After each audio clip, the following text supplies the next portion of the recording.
telah berlalu membahas beberapa hadis.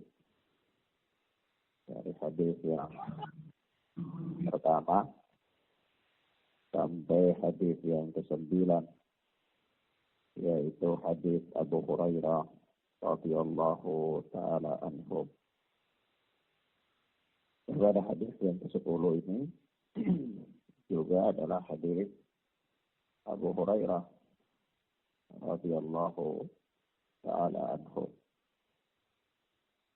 Berkata Imam An-Nawawi rahimahullah, an Abi Hurairah radhiyallahu anhu qala, dari Abu Hurairah yang Allah telah meridainya, dia berkata, qala Rasulullah sallallahu alaihi wasallam, Rasulullah sallallahu alaihi wa alihi wasallam bersabda, Inna Allah ta'ala tayyibun la yaqbalu illa tayyiba. Sesungguhnya Allah Ta'ala Maha baik. Allah Tabaraka wa Ta'ala adalah Maha baik. La yaqbalu illa tayyiba. Tidak menerima kecuali yang baik. Allah tidak menerima kecuali yang baik. Karena Allah itu Maha baik. Karena Allah amara al-mu'minina bima amara bihi al-mursalin. Dan sesungguhnya Allah Subhanahu wa ta'ala memerintahkan kepada orang-orang yang beriman sebagaimana Allah perintahkan kepada para rasul, para rasul. Yaitu perintah kepada orang-orang beriman, sebagaimana juga perintah kepada para rasul. Dalam hal apa? Dalam hal mengambil yang baik-baik. Karena Allah Tabaraka wa Ta'ala itu baik. Faqala ta'ala, Allah Tabaraka wa Ta'ala berfirman. Rasulullah dalam hadis ini, beliau membaca firman Allah. Ya ayyuhar rusul, kulu min tayyibati wa'malu salihah. Hai para rasul, makanlah dari yang baik-baik dan beramal salehlah. Amal saleh. Jadi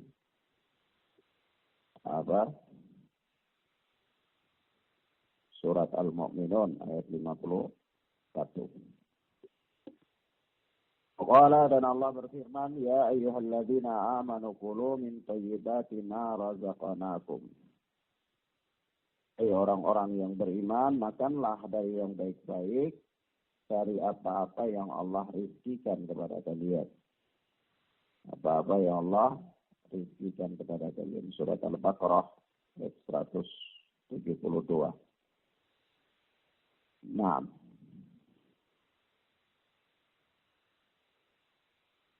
Thumma dzakara ar-rajulu yutilu safara ash'asa akbara. Kemudian kata Abu Hurairah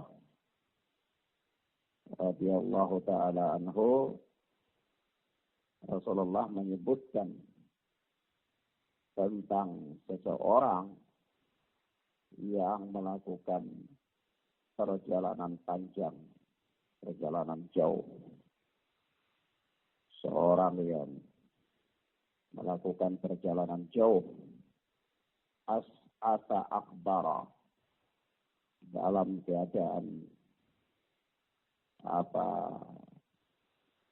kusut dan berdebu. Akbar, as'as, orang ya musafir kalau lakukan perjalanan jauh itu ya dia kusut ya, berdebu. Apalagi perjalanannya adalah perjalanan di padang pasir, ya. Perjalanan dengan bis yang ber-AC saja, kusut orang. Apalagi kalau jauh, ya. Apalagi perjalanan di padang pasir dengan berkuda atau berkendaraan unta atau keledai, maka tentu lebih kusut lagi. Betul.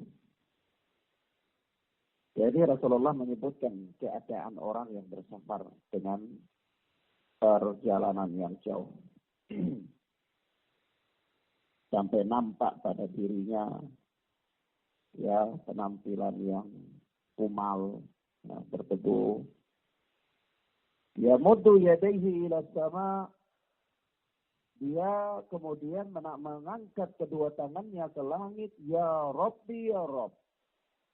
Sambil dia berdoa, ya Allah, ya Allah.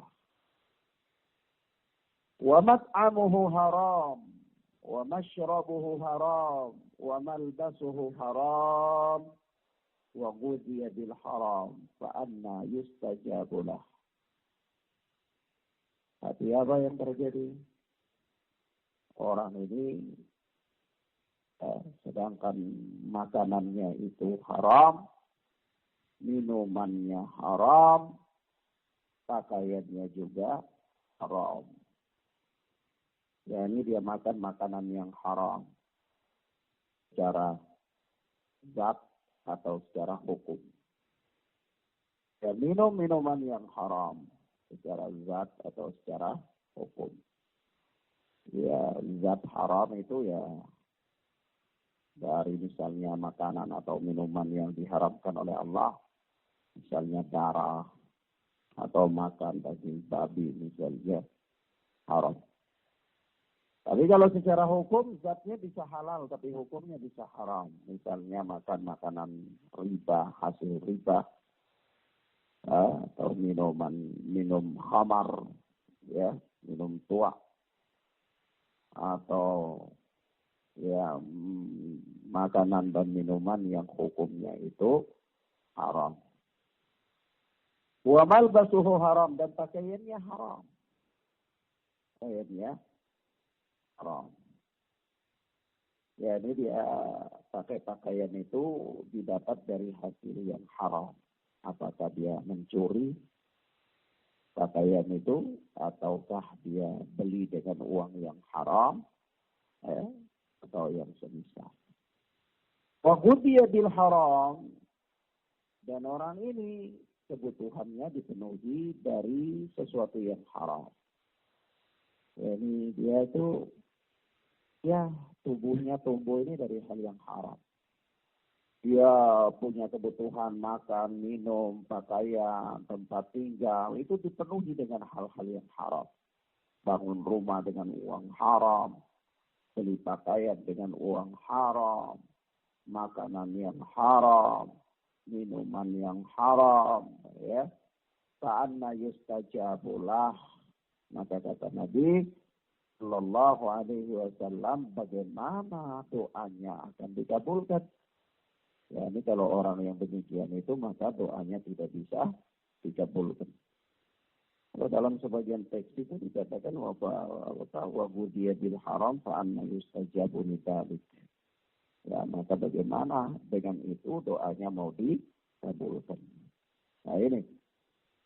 Kata Imam Nawawi, rawahu Muslim. Hadis ini diriwayatkan oleh Al-Imam Muslim rahimana wa rahimahullah. Maka ikhwan fillah azanillahu wa iyyakum, di sini ada beberapa hal penting ya.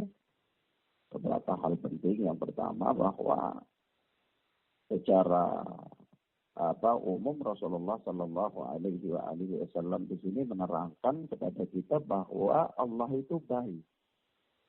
Allah itu baik. Maha baik Allah itu, thayyib. Maha baiknya Allah itu di mana?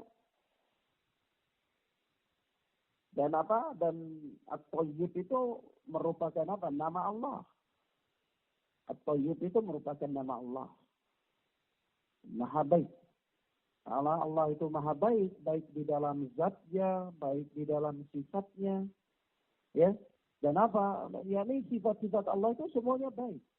Semuanya baik. Tidak ada sifat Allah yang tidak baik. Kalau sifat manusia itu ada yang tidak baik, ya. Ada sifat manusia itu ada sebagiannya baik, sebagiannya buruk. Atau ada yang buruknya lebih banyak daripada yang baiknya. Tapi kalau Allah subhanahu wa ta'ala, Allah azza wa jal mensifati dirinya dengan at-tayyib. Allah itu maha baik. Karena Rasulullah mengatakan di dalam hadis yang mulia ini, ya ayuhan nas, inna allaha tayyibun la yaqbalu illa tayyibah. Hai sekalian manusia, Allah itu baik dan tidak menerima kecuali yang baik. Tidak menerima kecuali yang ya Allah itu baik, yakni Allah itu suci dari hal-hal yang kurang dan aib. Ya. Ya, ini tidak ada yang bagi Allah itu aib itu tidak ada pada Allah. Kalau pada makhluk ya ada hal-hal yang aib. Ya. Nah, secara zatnya itu Allah baik, secara nama-nama dan sifat-sifatnya itu Allah baik, perintah-perintah Allah itu baik, larangan-larangan Allah itu baik. Ya tidak ada Allah perintah sesuatu yang tidak baik, tidak ada. Ya. Begitu juga Allah melarang larangan-larangan Allah itu pasti baik. Karena terkandung keburukan di dalamnya, maka Allah larang. Sehingga di situ ada kebaikan. Tidak ada Allah larang manusia dari kebaikan, tidak ada. Misalnya, tidak boleh sedekah, haramnya sedekah. Atau haramnya puasa, haramnya sholat misalnya. Nah, itu tidak benar. Ya. Maka larangan Allah itu semuanya baik. Maka di sini kita pahami bahwa setiap perintah dan setiap larangan Allah itu pasti baik. Walaupun manusia kadang-kadang tidak sanggup pikir ya, apa hikmah di balik perintah ini? Apa hikmah di balik larangan ini? Misalnya ya, perintah untuk berwudu lagi setelah makan daging unta. Nah, makan daging unta membatalkan wudu. Orang pikir apa hikmahnya? Padahal ini kan cuma sepotong daging, sama dengan daging kambing. Ya, kenapa makan daging kambing nggak wajib wudu, makan daging unta wajib wudu? Pikir banyak, nggak usah pikir, pasti baik, ya, pasti baik. Itu kenapa ya kita belum tahu baiknya itu di sisi mana belum tahu, ya. Nah, ini pasti di dalamnya baik. Begitu juga kalau Allah larang dari riba. Orang katakan wah bagaimana riba? Sementara dengan riba ini saya kaya, ya. Saya lakukan praktik apa namanya rentenir ya, rentenir Dracula. Rentenir itu lebih jahat dari Dracula. Ya, sedot harta kekayaan orang dengan cara yang batil. Rentenir itu apa, Abdurrahman? Rentenir itu bukan mangga. Ya, rentenir itu kasih pinjam uang berbunga. Ya. Kasih pinjam uang berbunga bukan berarti nanti bunganya seperti bunga langsa. Ya. Maksudnya kalau kasih pinjam 100.000 nanti gantinya 105.000. Nah itu namanya rentenir, membungakan uang. Ya. Kasih pinjam 1 juta, kembalinya 1.200.000. Katanya ini bunganya kecil, Ustaz. Ya kalau di sana bunganya besar, tidak ada beda. Bunga kecil, bunga besar ya riba. Ya, itu apa? Haram. Ya, nah, begitu. Jadi Allah Subhanahu Wa Taala melarang dari riba. Bagaimana saya? Tidak ada usaha lain, tidak ada mata pencaharian lain. Justru dengan usaha ini ya saya bisa beli mobil, ya, bisa beli sepeda motor, bisa punya rumah, anak-anak sekolah dan macam-macam. Ya. Maka kita katakan tidak benar. Walaupun dalam pandangan Anda mungkin itu baik, tetapi karena itu adalah larangan Allah, maka kita katakan itu jelek. Karena Allah melarang dari sesuatu yang jelek. Artinya dalam larangan Allah itu terkandung kebaikan. Terkandung apa? Kebaikan. Ya. Paham ya? Kemudian apa? Ya dari segala sisi. Allah Subhanahu Wa Ta'ala itu maha baik. Allah subhanahu wa ta'ala maha baik. Tidak pernah ada pada Allah itu sesuatu yang buruk atau yang kurang ada. Sebab itu Rasulullah mengatakan innallaha thayyib. Allah itu maha baik. Ya. Jadi baik dari sisi mana? Baik dari semua sisi. Kalau makhluk itu ada baik dari satu sisi, kurang dari sisi lain. Misalnya ada orang ini kulitnya putih, bagus, bersih, wajahnya cantik, rambutnya kribo. Nah, itu berarti sisi buruknya di rambut. Ya, sisi baiknya di wajah. Ya.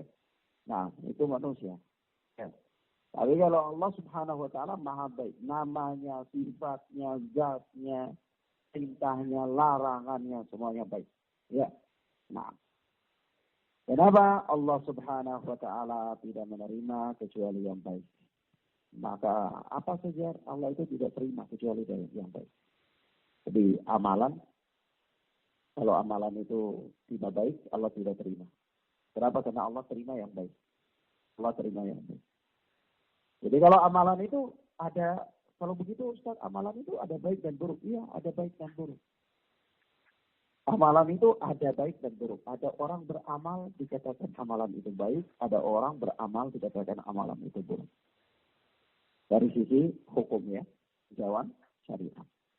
Kalau perbuatan ya jelas ya, perbuatan secara umum ya jelas orang sudah bisa tahu perbuatan yang buruk itu mencuri, merampok, ya. Tapi kalau amalan, ibadah, apakah semua ibadah itu baik? Tidak, ada ibadah yang buruk. Ada ibadah yang buruk. Kalau ibadah itu dikatakan buruk, ibadah itu dikatakan buruk apabila seseorang beribadah dengan sesuatu yang tidak diajarkan oleh Rasul. Maka itu buruk. Kenapa? Karena seolah-olah dia nabi lain. Nabinya yang lain. Atau dia mungkin pembuat syariat. Sehingga dia mengarang sebuah syariat tersendiri untuk dia beramal. Jadi kalau ada orang beramal dengan suatu amalan, apakah itu dia puasa, apakah itu dia sedekah, apakah itu dia zakat, apakah itu dia haji, apakah itu dia berjihad, kalau seandainya amalan yang dia lakukan itu tidak sesuai dengan petunjuk Rasul sallallahu alaihi wasallam, meskipun dia mendekatkan diri kepada Allah Subhanahu wa taala dengannya, kita katakan tidak, itu jauh, itu dia akan jauh dari Allah. Kenapa? Karena amalan yang dilakukan itu adalah amalan yang buruk. Diterima atau tidak oleh Allah? Tidak diterima. Jadi, kenapa? Karena Allah tidak menerima kecuali yang baik. Jadi ada orang bicara pusing berdebat tentang bid'ah, bid'ah hasanah, bid'ah sayyi'ah, bid'ah yang baik, bid'ah yang buruk. Ya sudah, tidak usah. Nanti kita bicara bid'ah jadi panjang. Kita cuma katakan saja amalan ini baik atau buruk. Kalau dikatakan ya baik, baik dari sisi apa? Iya menurut saya baik. Oh kamu bukan nabi, tidak bisa menurut kamu. Ya. Oh ini jadi baiknya ya baiknya harus menurut Allah dan Rasul. Oh bagaimana caranya menilai sesuatu amalan itu baik menurut Allah dan Rasul? Ya lihat aja itu Allah perintahkan apa enggak, Rasulullah ajarkan apa tidak. Kalau ternyata Rasulullah ajarkan, nah itu baik. Kalau Rasulullah tidak ajarkan, maka itu pasti buruk. Kalau Rasulullah tidak ajarkan, Anda lakukan berarti Anda beramal dengan amalan yang buruk. Karena Anda beramal dengan amalan yang buruk, kita tidak usah bicara tentang hadis bid'ah. Kita tidak usah bicara tentang amalan tertolak. Nanti kamu debat, banyak baku melawang, suka keras kepala. Kita katakan saja bahwa Allah itu baik, tidak menerima kecuali yang baik. Jadi di sini Allah terima tak amalan Anda? Tidak terima. Sudah pasti tidak terima. Karena Allah tidak terima kecuali yang baik. Paham ya? Jadi orang-orang yang membela bid'ah itu kasihan sekali. Dari setiap sudut saja dia kewalahan untuk menjawab. Ya. Jadi kalau kita bicara dari sisi hadis bid'ah, dia putar sana sini ya. Dari sisi bahasa, setiap bid'ah itu tidak sesat, ada bid'ah yang baik, ya sudahlah pusing. Kita bicara dari sisi diterimanya amalan, yang tidak ada contohnya, nanti dia bilang, ya, tidak semua amalan itu harus dicontohkan. Ya, pusing juga. Maka kita katakan kepada dia bahwa Allah tidak menerima kecuali yang baik. Baik menurut Allah dan Rasul, bukan menurut Anda. Kalau baik menurut Anda, tidak bisa dijadikan standar. Karena baik menurut Insinyur Habibie berbeda dengan baik menurut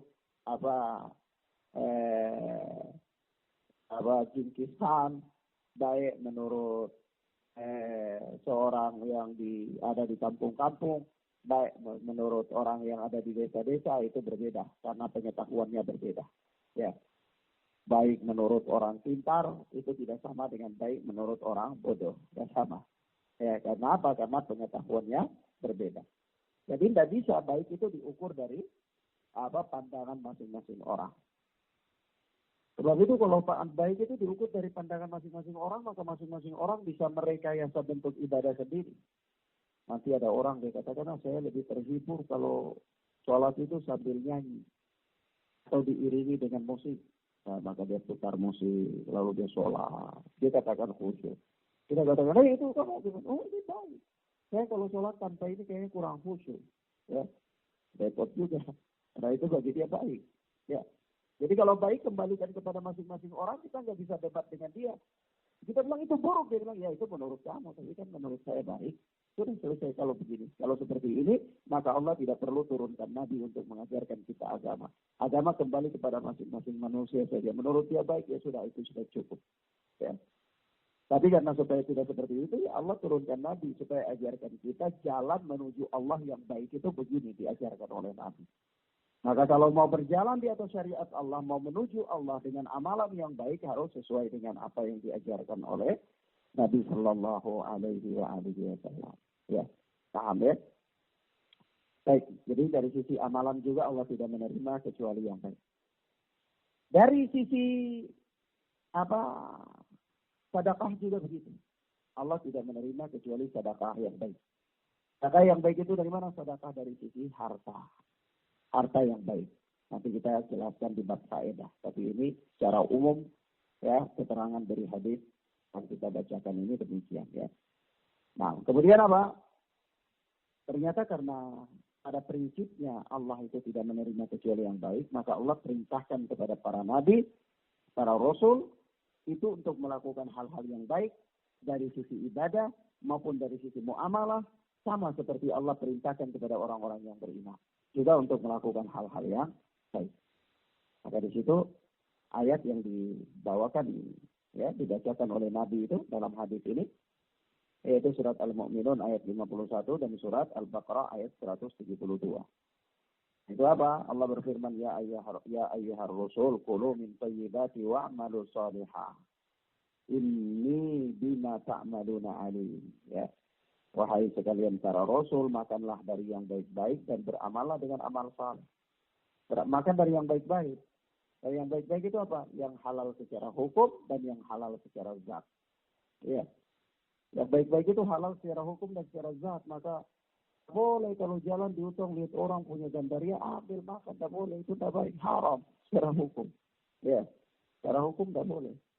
Itu bisa membahayakan. Tak boleh. Harus makan yang halal-halal. Yang baik secara hukum dan baik dari sisi zat. Kalau lihat itu benda itu haram secara zat, tidak boleh dimakan juga. Bangkai misalnya, tidak boleh. Secara zat haram. Ya. Kalau secara hukum dilihat, oh ini halal secara hukum, ya makan. Tidak halal secara hukum, tidak boleh. Nah. Kemudian apa? Wa'malu salihah, beramallah dengan amal saleh. Amal saleh itu amal yang bagaimana? Dalam syariat Islam ini, amal soleh itu amal yang memenuhi dua syarat. Sebuah amal dikatakan amal soleh itu memenuhi dua syarat. Yaitu yang pertama sesuai petunjuk Nabi, dan yang kedua ikhlas. Ikhlas untuk Allah. Jadi tidak boleh beramal untuk mendapatkan dunia, beramal supaya pangkatnya naik, beramal supaya jabatannya tinggi, beramal supaya bisa ini dan itu dalam urusan dunia tidak boleh. Tapi beramal itu benar-benar harus ikhlas. Jadi kalau amal itu sesuai petunjuk Nabi dan ikhlas, maka itu dikatakan amal saleh.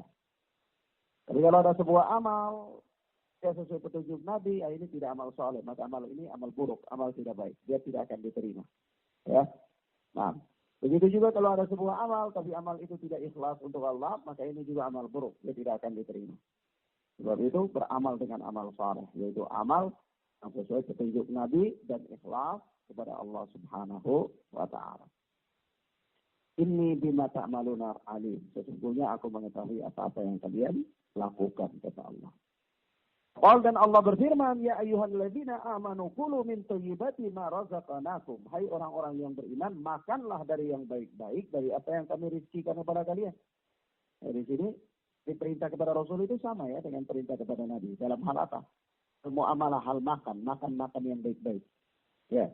Para rasul itu diperintahkan untuk makan yang baik-baik, ya orang-orang beriman juga diperintahkan untuk makan yang baik-baik.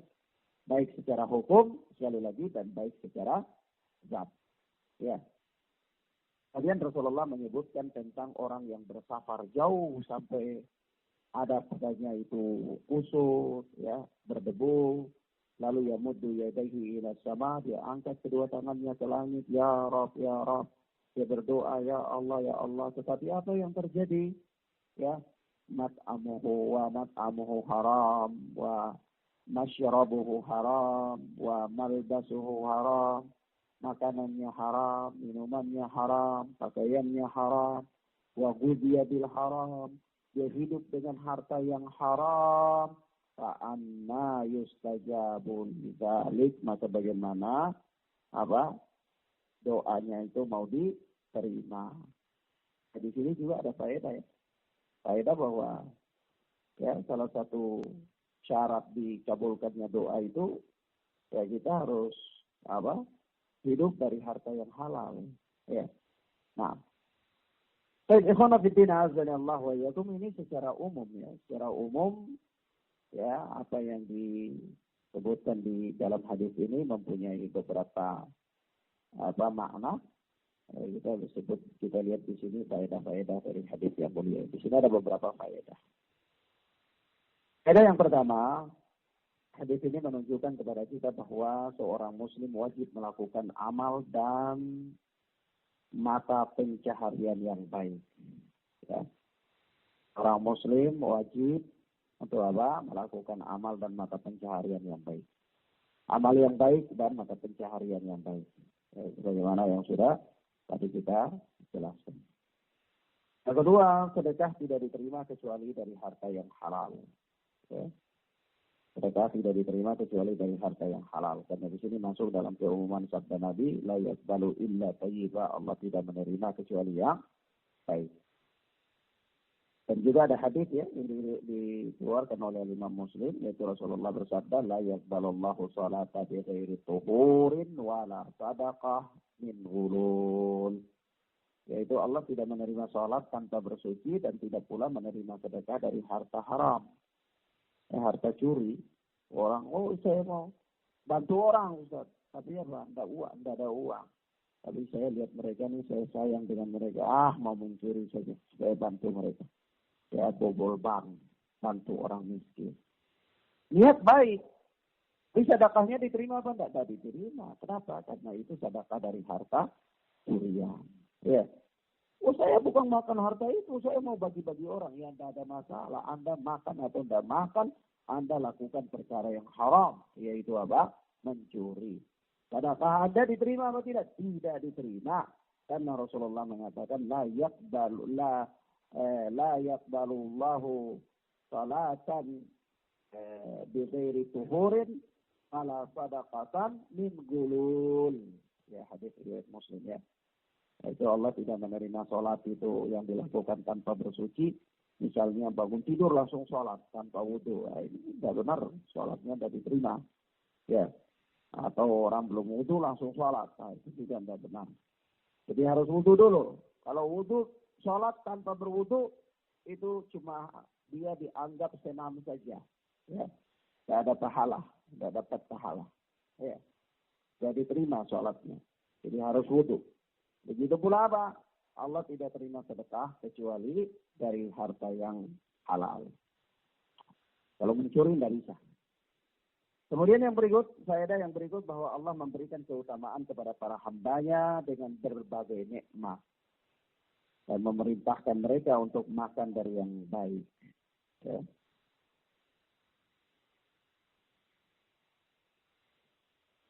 Yang berikut, di antara hadis ini menerangkan kepada kita tentang salah satu di antara sebab-sebab terkabulnya doa. Hadis ini menerangkan kepada kita tentang salah satu di antara sebab-sebab terkabulnya doa. Kenapa salah satu di antara? Karena sebab-sebab terkabulnya doa itu banyak. Ya, banyak sekali. Tapi salah satunya itu adalah apa? Makan makanan yang halal. Atau hidup dari harta yang halal.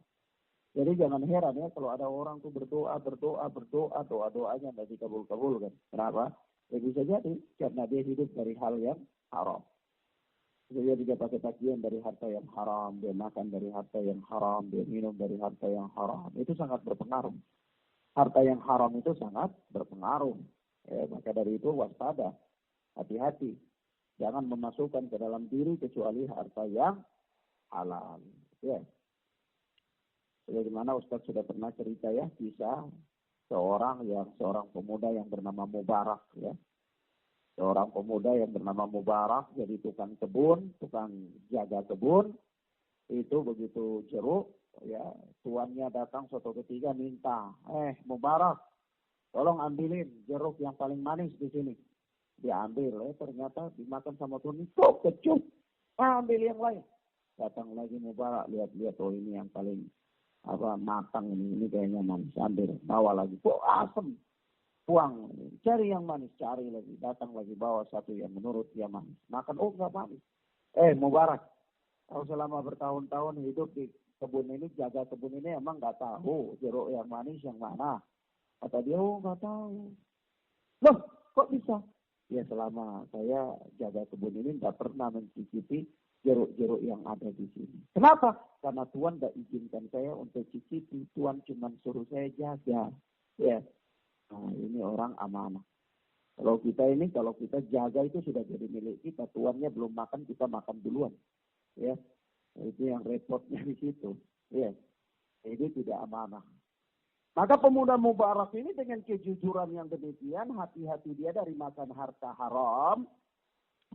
Maka tuannya ini pulang dari situ, pulang dari kebunnya itu, kembali ke rumahnya. Lihat ada anak wanitanya, anak gadisnya sudah usia mau menikah, musyawarah, diskusi sama istrinya. Ini anak kita ini sudah usia mau menikah, cari kira-kira siapa yang bisa kita nikahkan dia dengan ini si wanita. Karena wanitanya nggak ada pacar. Ya. Tapi kalau sekarang ini wanitanya pacar 12.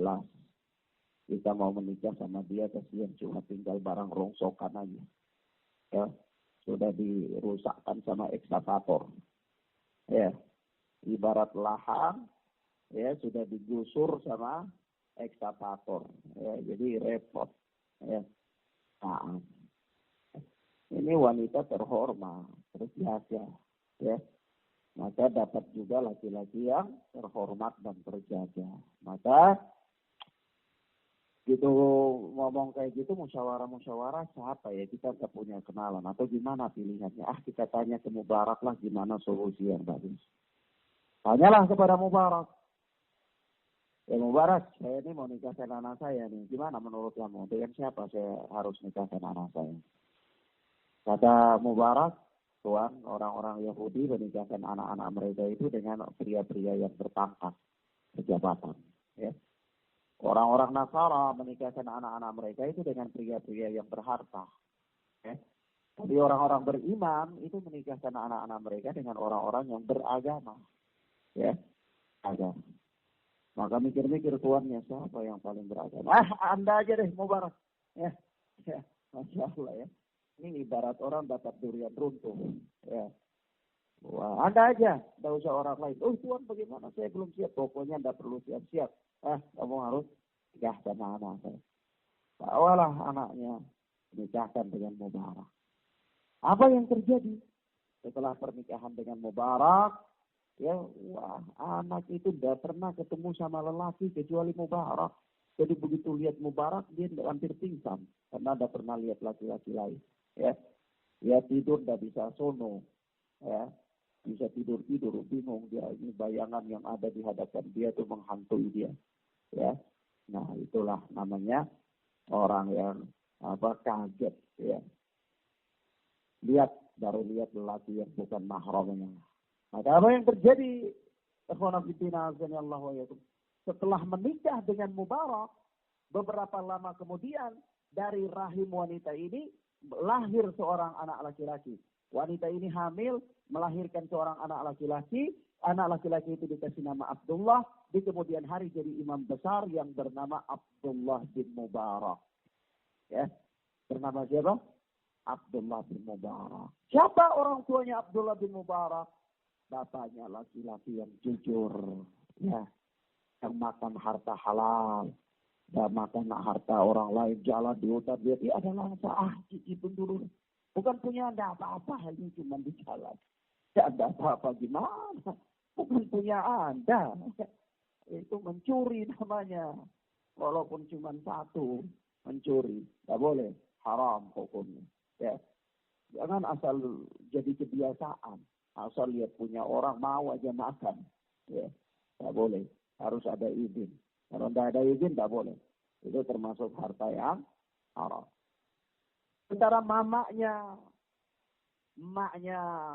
Ibnu Mubarak itu siapa? Wanita yang terhormat, wanita yang terjaga. Maka pantas lahir dari rahimnya anak yang mulia, anak yang terhormat, jadi seorang ulama besar. Ibnu Mubarak. Begitu juga kisah siapa? Kisah Sabit, Nu'man bin Sabit.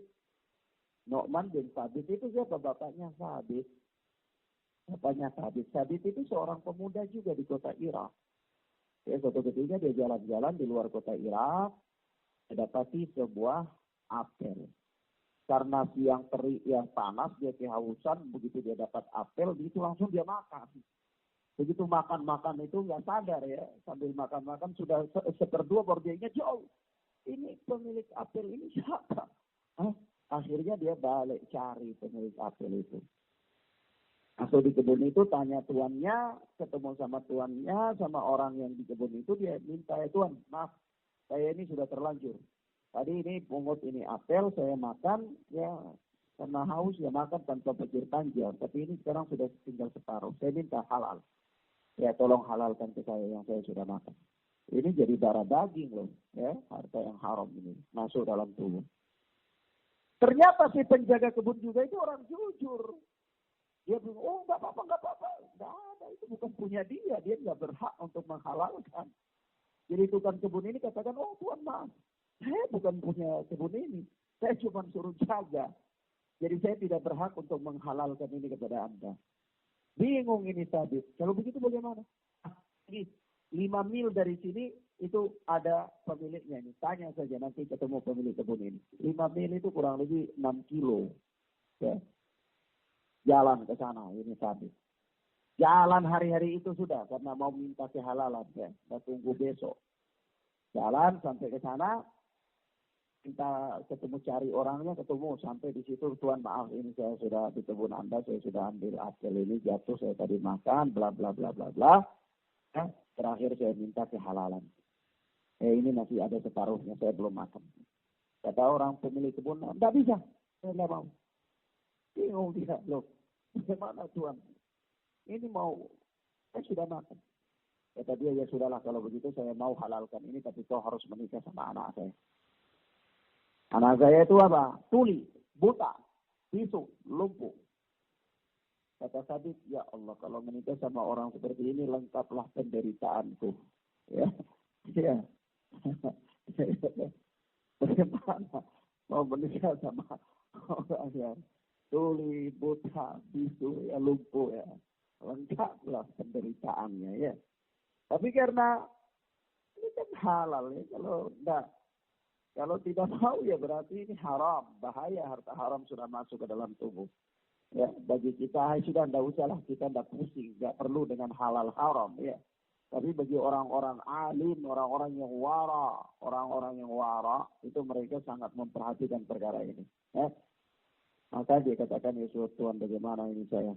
Sudah kau pulang saja, kau pikir-pikir dulu. Kalau kau sudah siap, besok datang ke sini lagi, saya halalkan ini buah dan kau nikah sama anak saya. Tuli, bisu, buta, lumpuh. Tapi itu pulang sambil pikiran, ya, galau, ya, besok pikir, ya sudahlah, tidak ada cara lain, ya kecuali harus nikah. Pulang datang dia, Tuhan, saya bersedia. Benar kamu bersedia? Ya, saya bersedia nikah sama anak Tuhan. Oke. Kalau gitu dinikahkan. Begitu setelah dinikahkan, masuk ketemu sama istri. Begitu Sabit itu dia ketuk pintu, tok, assalamualaikum warahmatullahi wabarakatuh. Terdengar suara dari dalam kamar itu, waalaikumsalam warahmatullahi wabarakatuh.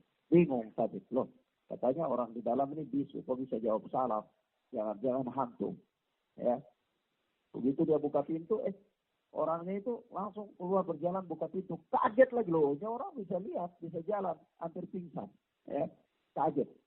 Ya. Maka Sabit itu bingung luar biasa di hadapan dia wanita yang cantiknya luar biasa ya. Antum belum melihat wanita Arab itu kalau kecantikannya kayak gimana belum lihat Anda. Ya.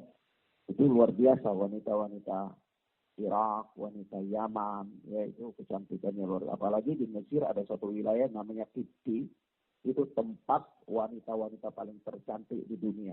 Ya, Kipti itu, ya. Daerah namanya Kipti. Itu kalau antum lihat bisa pingsan, kira bisa dari. Ya. Nah, maka apa? Ini Sabit kaget. Iya. Ini luar biasa wanita cantik. Ya, kemudian kok udah lumpuh, ya bisu, bisa bicara, bisa lihat, bisa dengar juga ya. Atau Sabit dalam keadaan bingung begitu, wanita itu tanya, apa kamu bingung? Apa bapak saya katakan kepadamu? Kata dia, ya, bapakmu katakan kamu buta, tuli, bisu, lumpuh. Ya, kata wanita itu, ya benarlah, bapak saya nggak bohong. Lebih bingung lagi. Kita bohong bagaimana? Kenyataannya Anda bisa jalan, Anda bisa lihat, Anda bisa ngomong, Anda juga dengar pembicaraan. Kata dia, ya saya buta itu dalam artian karena saya tidak pernah melihat dengan mata saya ini, tidak pernah melihat hal-hal yang berbau kemaksiatan. Ya, saya bisu karena lisan saya tidak pernah dipakai untuk berbicara hal yang tidak bermanfaat, yang mengandung kemaksiatan, kalau sibuk dengan berzikir kepada Allah Tabaraka wa Ta'ala. Pendengaran saya itu dikatakan tuli karena saya tidak pernah mendengar hal-hal yang berbau kemaksiatan. Saya dikatakan lumpuh karena saya tidak pernah berjalan kecuali untuk hal yang penuh dengan ketaatan kepada Allah. Saya pernah melangkahkan kaki kecuali untuk taat kepada Allah. Jadi ini bisu, tuli, buta, lumpuh ini secara makna, bukan secara hakikat. Ya, kalau kita orang bohong dia ini dusta, ya, yang kita pahami kan terlalu letter-less.